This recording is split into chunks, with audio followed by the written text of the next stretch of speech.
Kamusta at welcome muli sa ating channel mga kaibigan. Nilabas na nga ang spoilers para sa Chapter 223 ng Sakamoto Days, kaya habang hindi pa nga na-release ang bagong kabanata ng kwento ay pag-usapan muna natin ang mga leaked spoilers para sa Chapter 223 Nanograms Sakamoto Days. Pero bago tayo magsimula ay kung bago ka lang sa ating channel ay mag-subscribe ka na dahil sobrang laking tulong na yan sa channel at pindutin mo na din yung notification bell para lagi kang updated sa mga bago pa nating uploads.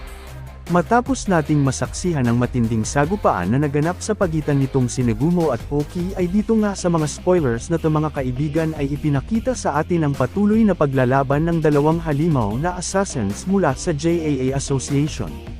Matapos may padala ang mga order na maiinom nilang dalawa ay habang papainom na si Nagumo, dito niya tinangkal na kuhanin yung kutsilyo na nasa mesa nilang dalawa, at nang makuha niya ito ay walang pagdadalawang isip ay bigla niyang inatake si Oki gamit ang matulis na bagay na ta, pero ang mga pag-ataking ginagawa ni Nagumo ay sobrang dali lang na nasisalag ni Oki mga kaibigan gamit ang hawak niyang kutsara. Nang matapos ang mga pag-atake niya dito biglang tumayo si Nagumo at sabay sipa niya nga ng sobrang lakas sa mukha ni Oki, at ang sipa nga na ay nagresulta sa kanyang pagtalsik na naging dahilan sa pagkabasag ng mga salamin na pinagtalsikan niya, pero makikita na hindi tinablan si Oki sa pag-ataking iyon ni Nagumo dahil patuloy lang siyang umiinom ng mapatalsik siya ni Nagumo. Nagulat si Nagumo sa nasaksihan niya pero dito ay biglang may nagbigay ng resibo kay Oki mula sa mga kapeng in-order nila. At dito mga kaibigan sa sumunod na spoilers ay makikitang nahuhulog mula sa isang mataas na palapag sina Nagumo at Oki.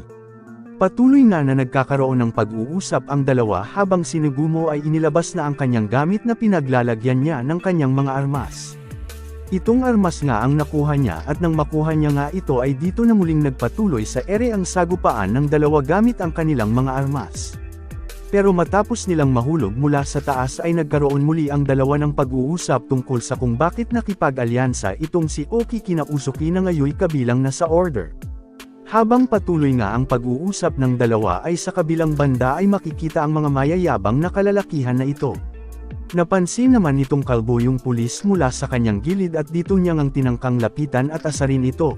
Pero nang ibukas nga ng kalbo ang kanyang bibig ay dito nga pinaputukan sa bunganga ng pulis yung kalbo na nang aasar sa kanya, habang yung kasama naman ng kalbo ay walang nagawa sa nangyari. Sa kabilang banda naman ay may napansin itong pulis na mga taong nagkakaroon din ng pagkakainitan. Makikitang napipiko ng isang lalaki dahil sa patuloy na pag-iyak ng bata na hawak naman nitong taong nakataklab ang pagmumuka. At habang patuloy sa pagsasalita ang lalaki ay dito naman binigil ng taong ito na putulin ang ulo ng lalaki. Matapos nga nitong maputol yung ulo ng lalaking yan ay tuwang-tuwa yung bata sa nangyari hanggang sa napasigaw pa ito. Natuwa naman yung pumutol ng ulo sa naging reaksyon ng batang alaga niya.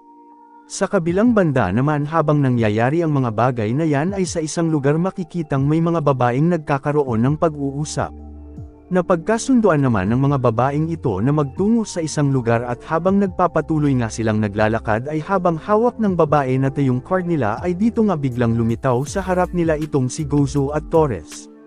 Bale ayan nga yung mga spoilers na inilabas ngayon mga kaibigan at abangan nga natin yung full chapter 223 ng Sakamoto Days dahil agad natin yung gagawan ng video. Pero kung nagustuhan mo man ang video ay mag-subscribe, like at i-click mo na ang bell para lagi kang updated sa mga bago pa nating videos.